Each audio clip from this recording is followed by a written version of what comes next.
السلام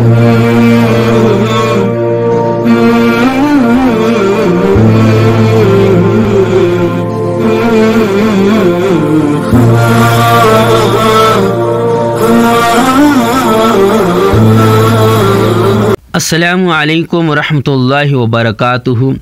بسم اللہ الرحمن الرحیم۔ 25 ذی الحجہ اسلامی تاریخ۔ عالمگیر رحمۃ اللہ علیہ کی دینی و علمی خدمات۔ اورنگزیب عالمگیر رحمۃ اللہ علیہ کو اسلامی و شرعی علوم سے خاص لگاؤ تھا۔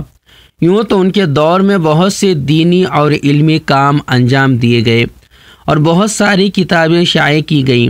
انہی میں سے علامہ حسن کی کتاب رد شیعہ اور دوسری کتاب مولانا محمد مصطفیٰ کی نجم القرآن ہے، جو قرآن مجید کے الفاظ کی فہرست ہے۔ اس کے علاوہ ان کا گران قدر علمی کارنامہ یہ ہے کہ انہوں نے ہندوستان کے علماء کی ایک جماعت کو حکم دیا کہ فقہ کی تمام کتابوں سے مسائل منتخب کر کے ایک ایسی جامع کتاب تیار کی جائے جو فقہ کے تمام پہلوؤں پر حاوی ہو۔ شیخ نظام الدین کو اس جماعت کا صدر بنایا گیا۔ چنانچہ علماء کی 8 سالہ محنت کے بعد فتاوی عالمگیری شاہی تیار ہوئی، جس پر اس زمانے میں 2 لاکھ روپے خرچ ہوئے۔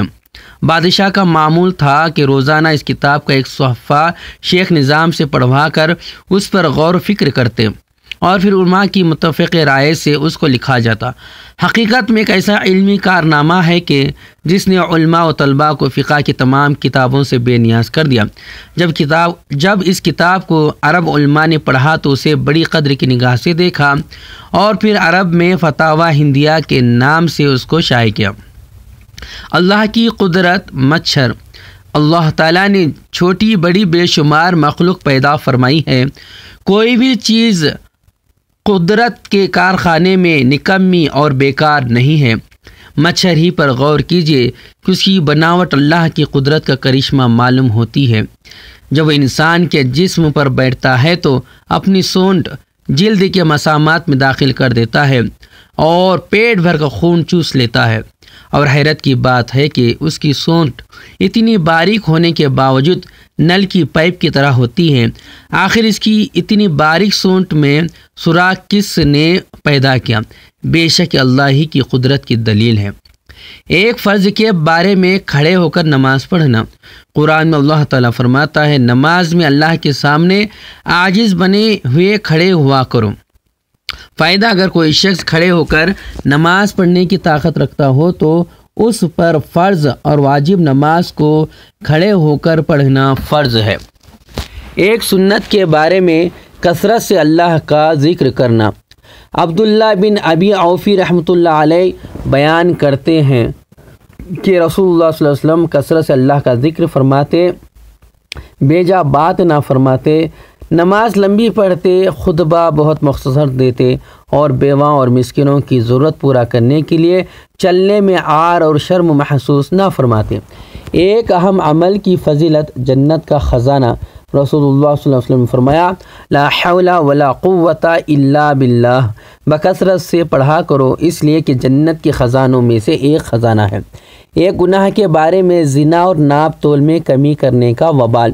رسول اللہ صلی اللہ علیہ وسلم نے فرمایا، جس قوم میں زنا عام ہوتا ہے اس میں طاعون اور ایسی بیماریاں پھیل جاتی ہیں جو پہلے نہیں تھیں، اور جو لوگ ناپ تول میں کمی کرتے ہیں تو لوگ قحط سالی، پریشانیوں اور بادشاہ کے ظلم کا شکار ہو جاتے ہیں۔ دنیا کے بارے میں اللہ تعالیٰ اپنے بندوں سے کیا کہتا ہے؟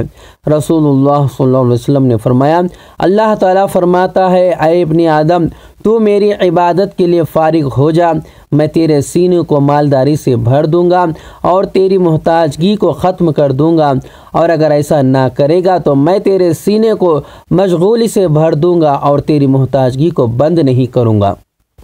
آخرت کے بارے میں اہل جنت کا لباس۔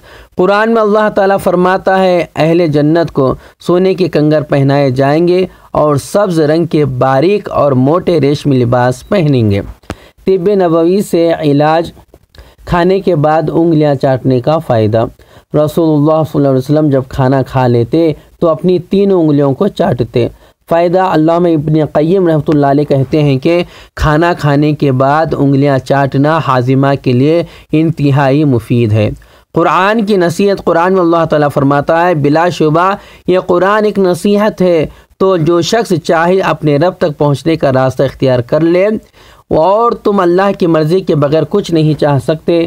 اللہ تعالیٰ بڑے علم و حکمت کا مالک ہے۔ اللہ تبارک تعالیٰ سے دعا کرے کہ اللہ تبارک ان باتوں پر عمل کرنے والا بنائے اور ان باتوں کو یاد رکھنے والا بنائے۔